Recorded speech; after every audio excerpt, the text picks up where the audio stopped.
بسم اللہ الرحمن الرحیم۔ السلام علیکم۔ قرآن مجید میں اللہ تعالیٰ نے بار بار ہم کو نماز کو پڑھنے کا حکم دیا ہے اور اس کے اوقات میں پڑھنے کا حکم دیا ہے۔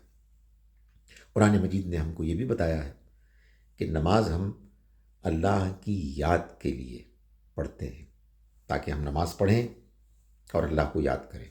ظاہر ہے کہ اللہ کو یاد کرنا اسی صورت میں ہو سکتا ہے کہ جب ہم اس کو یاد کرنے کی نیت ارادے کے ساتھ پڑھیں۔ اس کے بغیر نماز بے معنی ہے، اس کی کوئی ویلیو نہیں ہے۔ ہمیں نماز میں اللہ کو یاد کرنا ہے اور بہترین طریقے سے یاد کرنا ہے۔ جو کچھ ہم پڑھتے ہیں اس کو سمجھ کے پڑھنا ہے اور اللہ کو حاضر و ناظر جانتے ہوئے اس کو ہمیں یاد کرنا ہے، تاکہ ہمارے دل میں نماز وہ کیفیت پیدا کرے جس کے بعد ہم اپنی زندگی میں اللہ کے بندے بن کے رہیں۔ نماز کے بارے میں اللہ تعالیٰ نے یہ تو ہم کو بتایا ہے کہ اس میں اس نے آسانیاں رکھی ہیں، اور جہاں کہیں سفر بیماری کی صورت میں ہمیں مشکلات ہیں تو ہم اس کو اپنی آسانی کے ساتھ پڑھ سکتے ہیں۔ لیکن ساتھ ہی ساتھ یہ بھی بتایا ہے کہ نماز اس کے اوقات میں اہل ایمان پر فرض کی گئی ہے۔ جب وہ معمول کی حالت میں ہوں، صحت مند ہوں، تو اسے اس کے اوقات میں پڑھنا چاہیے۔ کیوں پڑھنا چاہیے اس کے اوقات میں؟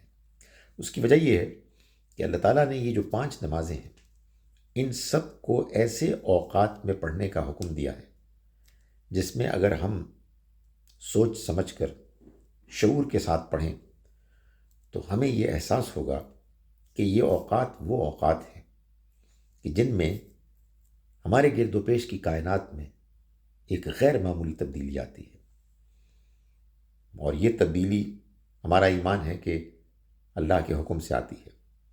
تو اللہ تعالیٰ نے ہم سے یہ چاہا کہ ہم جیسے ہی اپنے ماحول میں اللہ کے فیصلے کے مطابق کوئی تبدیلی ہوتے ہوئے دیکھیں تو ہم اللہ کی بڑائی بیان کریں اور اس کو یاد کریں۔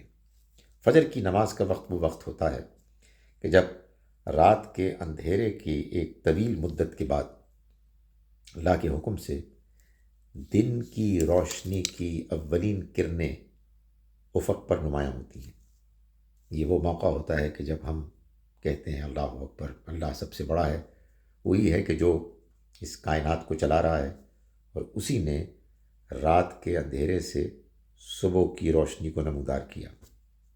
اس کے بعد سورج نکلتا ہے، سورج اپنے مدار پر آگے بڑھتا ہے اور ہمارے سر کے اوپر نصف النہار کے جگہ پر پہنچتا ہے اور پھر ڈھلنا شروع کرتا ہے۔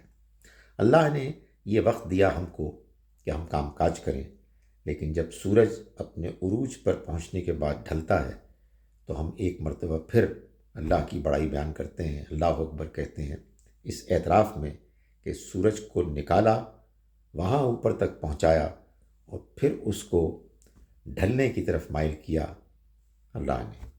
پھر اس کے بعد سورج تیزی سے افق کی طرف جاتا ہے، درمیان میں کہیں اللہ تعالیٰ پھر ہم سے نماز کا تقاضا کرتے ہیں کہ ہم اس کا اعتراف کریں کہ یہ سورج اللہ کے حکم سے اپنا سفر کر رہا ہے۔